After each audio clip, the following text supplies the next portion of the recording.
chaîne Siana Budget. On se retrouve aujourd'hui pour le remplissage des enveloppes. C'est parti. Donc ce mois-ci, j'ai 620 € à répartir dans mes enveloppes. Donc j'ai déjà rempli les trackers, je trouve que c'est plus fluide au niveau des vidéos.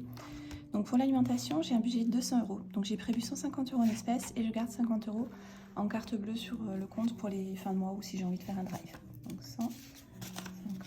150. Hop. Voilà. Pour les courses, c'est pareil. Donc j'ai un budget de 200 € pour le mois, donc 150 en espèces et 50 en carte bancaire.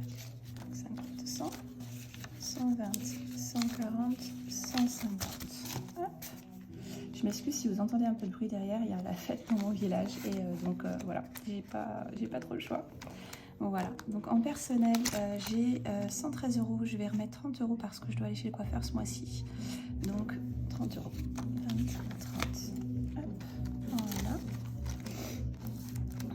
En shopping, je remets ce mois-ci 30 € pour avoir 80 € parce que j'ai perdu pas mal de poids et du coup je dois me racheter ma garde-robe d'été.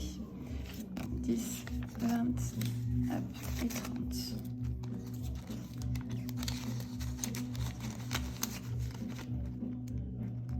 Voilà. Dans les loisirs, j'ai prévu 40 € ce mois-ci, sachant que le mois dernier, j'ai pas dépensé l'argent que j'avais dedans. Donc si jamais ça reste dedans, ça sera pour les vacances, parce que je pars en vacances à la fin du mois de juin. 20, hop, 40.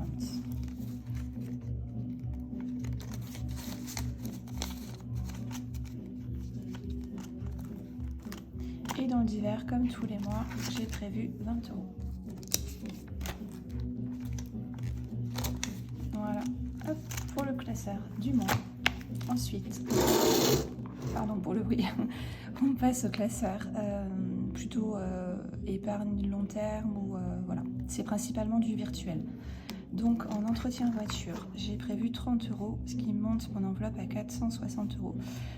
Je l'ai passé en virtuel depuis quelques mois parce que je trouve que c'est plus facile, sachant que je vais avoir mes pneus hiver à changer et ma révision en fin d'année. Donc l'objectif, ça serait d'avoir au minimum 600 €.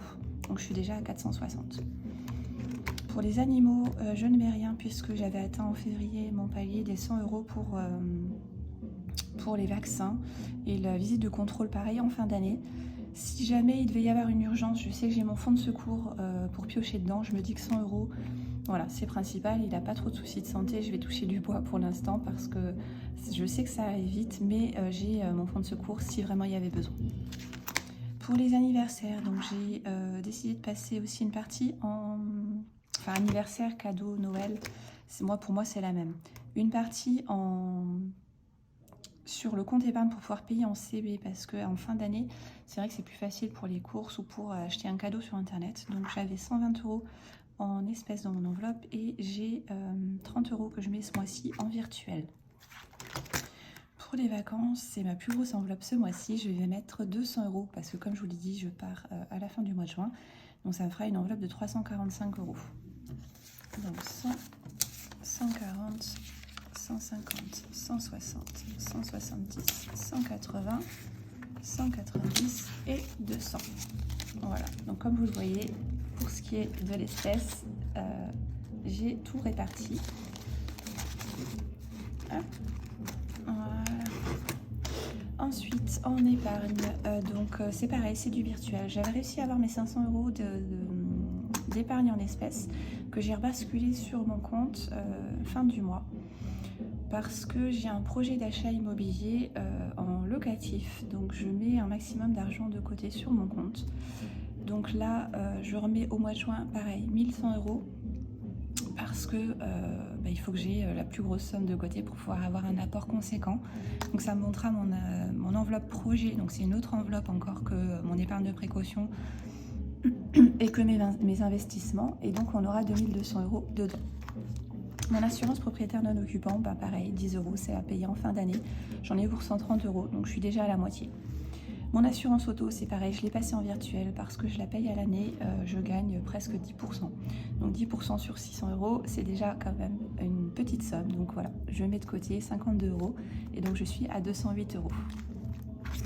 Taxe d'habitation, taxe foncière, ça change pas, 80 €. Je suis déjà à 600 € sur mon objectif de 915 €, c'est ce que ça m'avait coûté l'année dernière. voilà, vu les augmentations, je me dis qu'il y aura peut-être un petit peu plus. Je referai mes calculs à la rentrée pour voir si je dois peut-être augmenter de 10 euros ou 20 euros pour ne pas me retrouver embêtée sur mon budget du mois de novembre et décembre quand la taxe d'habitation et la taxe foncière vont tomber. Pareil, j'ai donc créé une nouvelle catégorie pour la cotisation foncière des entreprises parce que j'ai eu la surprise en début d'année d'avoir un rappel pour le paiement de cette taxe qui était à 340 euros pour mon appartement dans le sud. Donc chose que je ne savais pas, mais à partir de 5 000 euros de loyer encaissé à l'année, vous êtes redevable de cette taxe, donc qui dépend pareil que les impôts locaux de la ville où il y a le logement. Donc voilà, je mets 40 euros de côté, j'ai déjà 120 euros dedans. Ensuite, copropriété, donc j'ai remis mes 60 euros comme tous les mois. Vous voyez qu'en mars, j'avais dû payer mes charges de copro. Voilà, ce mois-ci, j'ai aussi un rappel de charge de 120 euros à réguler, mais je les ai insérés dans mon budget du mois et je remets quand même mes 60 euros de côté pour les charges qui arrivent tous les 6 mois, quoi. Comme ça impute pas mon budget là-dedans, sinon je repartais à zéro, ça voulait dire que tous les mois, je devais augmenter pour arriver à mes 360 euros qui me demandent tous les 6 mois à peu près.